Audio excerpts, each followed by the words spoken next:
Alright, what's going on, guys? The time has finally come for my final top 10 players of Advanced Warfare rankings. The last event of Advanced Warfare was yesterday, MLG World Finals in New Orleans, which Optic Gaming did end up winning to close out the year. And that means it's time for me to give out my final rankings, and we can kind of see how much they changed, or if they changed at all, from my original rankings that I had put out right after COD Champs. Before we even get into the rankings, I want to quickly explain how I come up with this and what I base it off of. Number one, stats, obviously. So KD, S&D KD, kills per respawn, all that sort of stuff all factors into it, of course. Number two, consistency. If you have a 1.2 KD one event and then a 0.8 KD the next event, that's obviously going to hurt your ranking a little bit because consistency is very important. And number three, placings. Now, placings, I wouldn't say they really affect it too much, but I do look at that just a little bit, because if you're fucking placing top 64 every event, I mean, do you really deserve to be in a top 10 players list? I don't know. But with all that being said, let us go ahead and get into these rankings. Coming in at number 10, we have Karma from Optic Gaming. I was questioning putting him in. I really had to question it. That's a problem when I have to question whether Karma's a top 10 player in a game. But at the end of the day, I had to include him. Now, obviously, if you look at stats alone, he is not statistically a top 10 player. Obviously, I don't think he's statistically a top 25 player, but anyone that even remotely follows competitive Call of Duty knows that he's obviously a top 25 player. He's a top 15 player, and you can't even argue that. I do believe you can argue whether or not he is top 10. He's very close to the top 10. He's not like top 5 or anything, but he's somewhere in like the 8 to 13 range, I would say, and I personally would put him at number 10, and the reasoning for that is obviously people are going to say, oh, he goes fucking negative every event. I don't know how to say this without maybe offending the green wall, but the green wall doesn't exactly pay attention to players until they join Optic Gaming. They don't really keep track of the other players. So I just like to throw this in here that before Karma joined Optic Gaming, he had one of the best KDs in Advanced Warfare. He had a top 5 KD at COD Champs. He easily could get the kills. It's not like he's incapable of getting a top KD in Advanced Warfare. The thing is, that's not his role on Optic Gaming. They don't want him to do that. They have Scump doing that. They have Formal doing that. They need Karma and Crim to just fill all the gaps that are left open, and that's honestly what Karma and Crim are best at. Those are the best two gap fillers in the game, and they'll just let Scump kill everything that fucking moves, and Karma and Crim will just fill in wherever needed. That's basically how it works. I still don't think he's comfortable in the role with Optic Gaming on this game. I don't think this was his best game whatsoever. This is probably his worst game in the last 3 games, but still, in my opinion, he's a top 10 player. Coming in at number 9, we have Slasher from Denial. Now, he kind of gets forgotten about a lot because everyone's always talking about Formal and Clayster, but based on stats and consistency-wise, Slasher is actually the 3rd best assault rifle player in Advanced Warfare. Now, obviously, in the past few months or so, other ARs have come onto the scene, but if you look at the first event, which he won with FaZe all the way till now, look at the placings and the stats, he is the 3rd best AR in AW. He doesn't really get those insane highlights or anything like that, but he's just consistently dropping numbers, especially in respawn. Also, he is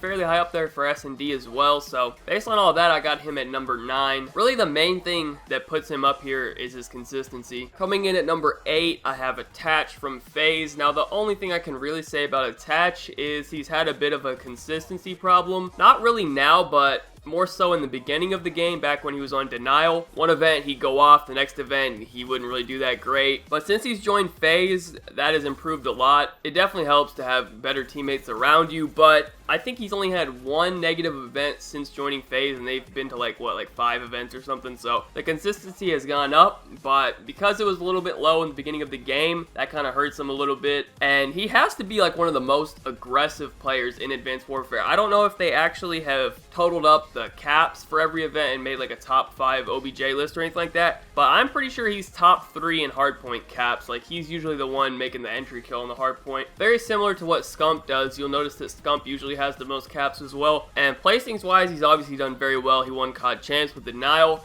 Then he came on phase, won a few events, so placings are good. KD's pretty good, a few bad events here and there, and consistency is pretty good, but not the best, so because of that, I got him at number 8. Coming in at number 7, I have Zuma from phase as well. Now, the problem with Zuma is he's very good at the current moment, right? But the thing is, it took him quite a while to get good at this game. That's the issue with Zuma. Now, at the current moment, he is probably a top 6, you could even argue top 5 player in Advanced Warfare, but he's only really been at that level for the last few months, basically since he's joined FaZe, but he does have the number 5 overall Slayer rank in AW with 32.55. He has the number 1 S&D KD with 1.29, but the problem is that it just took him way too long to get to that level, because before he joined FaZe, he was not at the top of any of those categories, but he's been playing so well since joining FaZe that he's made up that ground and passed everyone up and become top 5 in multiple categories. I can't ignore the first 6 months of the game for this ranking, but honestly, before joining FaZe, he was not a top 10 player, so I guess it's something. Coming in at number 6, we have Enable from FaZe as well. I think he might honestly be one of the most consistent players in AW from the beginning of the game till now. He's got to be up there as one of the most consistent. Placing wise, he's obviously got the placings. He's won those 2 events with Optic when he filled in. He won events with FaZe now. Probably one of the more versatile players in the game as well, in terms of being able to run an SMG or an assault rifle. There's a lot of players that can't do that. Honestly, he earned this ranking out of pure consistency, like the very first event in Advanced Warfare at a top 10 KD, and he has pretty much had that throughout the entire game, and he has the placings to back it up, so that's why I got him at number 6. Coming in at number 5,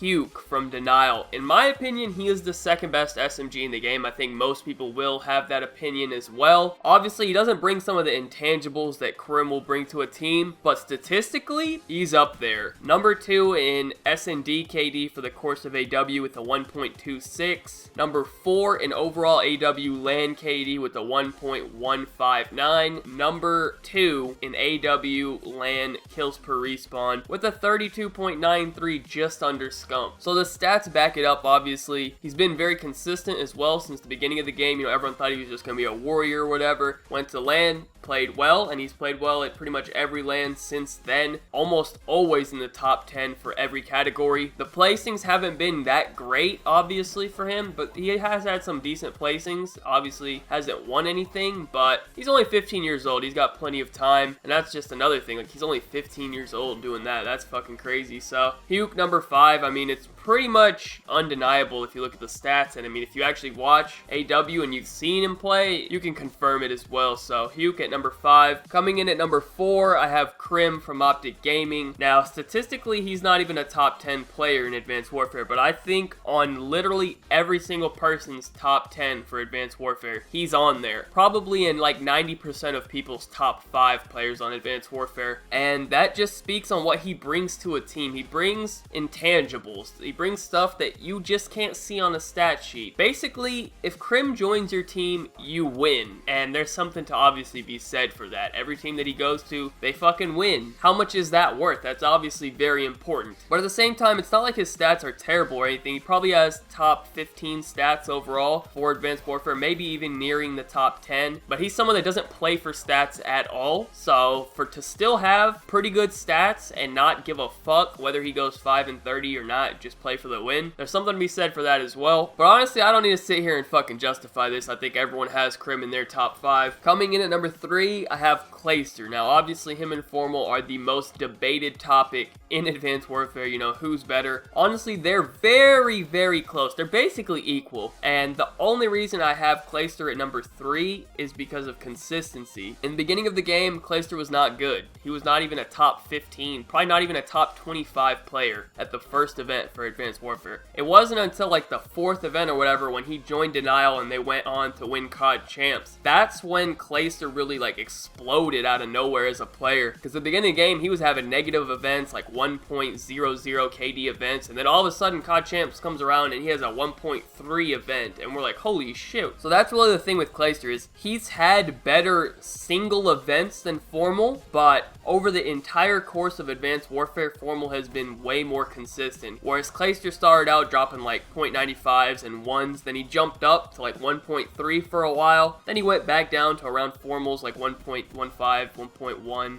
1.2, then he'll have the occasional like 1.3. Clayster, he has the occasional like breakout event where he just does absolutely insane, but he also has had events where he's done pretty bad, so for that reason alone, I got formal ahead of him. But still, he's a top 5 statistical player in the game. He is number 2 in overall AW LAN KD with a 1.168, right behind Scump, and he is number 4 in AW LAN slaying with a 32.66 kills per respawn, just below Formal. So now coming in at number 2, obviously we have Formal from Optic. I basically have already talked about him in Clayster's explanation, but Formal is 3rd in overall LAN KD with a 1.167, and he is 3rd in overall AW LAN slaying with a 32.88 kills per respawn, right below Huke and Scump. But yeah, really the only reason I have Formal ahead of Clay is for consistency. Other than that, they're equal. At this current point in time, yeah, they're probably equal players in skill, but this is based off their performance for the whole year, so I gotta give it to Formal for number 2. And number 1, everyone should know at this point, Scump from Optic Gaming. Honestly, this isn't debatable in my opinion. As far as stats go, he blows everyone out of the water. Number 1 in AW LAN KD with a 1.2. Number 1 in AW LAN slaying with a 33.21 kills per respawn. And number 4 in AW LAN S&D KD with a 1.25. So he's number 1 in both respawn categories and number 4 in S&D. The numbers speak for themselves. Anyone who's watched Optic Gaming play Advanced Warfare, you guys know what he does. It really isn't debatable in my opinion. He is the number 1 player in Advanced Warfare. In my opinion, he's actually probably been the number 1 player in Call of Duty since the second half of Ghost. Whenever they introduced the Vector meta in Ghost, he became the best player in Ghost, and he's continued that in Advanced Warfare. All the Green Wall Optic Gaming fans been saying for years that he's the best player in the game, but it's finally happened. He is undoubtedly the best player in Advanced Warfare. And that is going to be it, guys. Thank you guys so much for watching. Be sure to leave your top 10 players in Advanced Warfare in the comments section down below. We'll see what everyone kind of thinks, see how different your list is from mine. Be sure to leave a like rating if you enjoyed, subscribe if you are not already. Follow me on Twitter, links in the description down below. Other than that, have a good day, and peace out. You got a secret, like you victorious. I'm back on a Tuesday and fucking feels glorious. I'm on the backbeat, sipping in the backseat, listening to NSYNC, no, not Backstreet.